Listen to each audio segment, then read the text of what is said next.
So now I will teach you how to download and install KineMaster Pro, wherein we can use all the premium effects on this application. At the same time, we can eliminate the watermark once we save our videos using this application.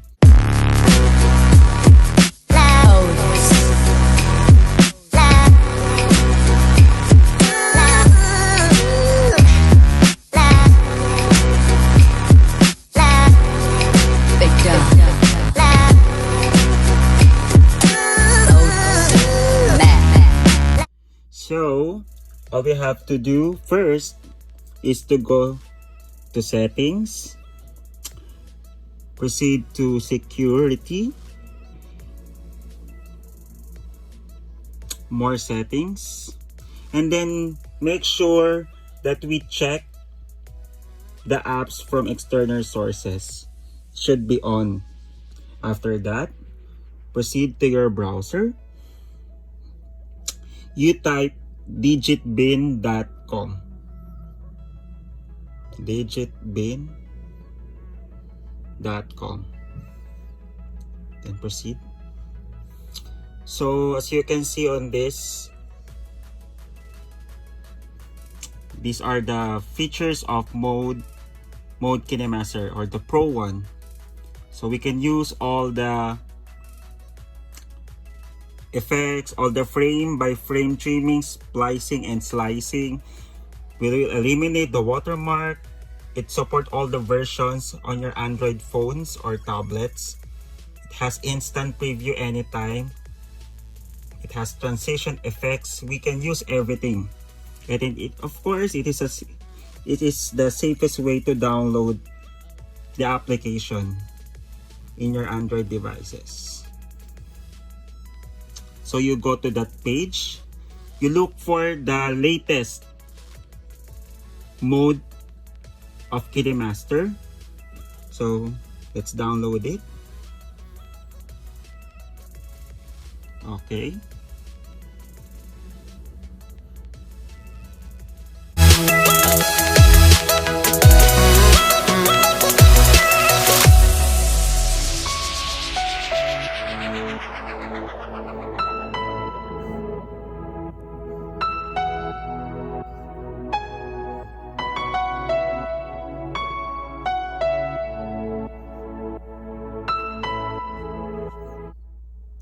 So once you downloaded the app, you open it.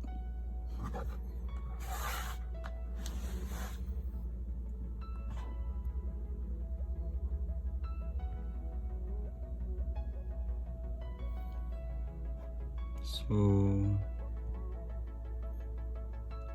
here, once you check the market here, you'll see all the premium effects, store, transitions. You can download everything.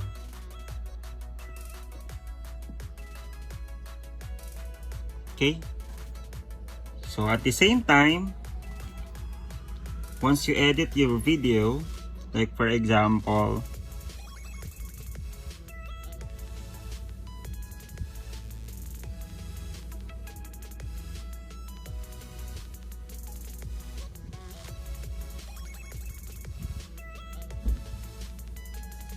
and you save it, you can export it in any resolution and frame rate. So 4K, up to 4K and 30 frame rate export.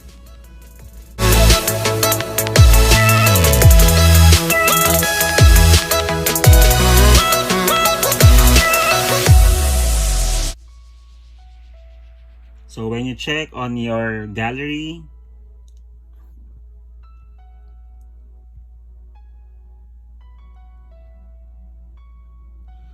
the watermark disappeared.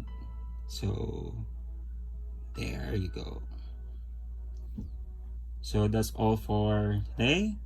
Thank you so much and enjoy using KineMaster Pro. Bye!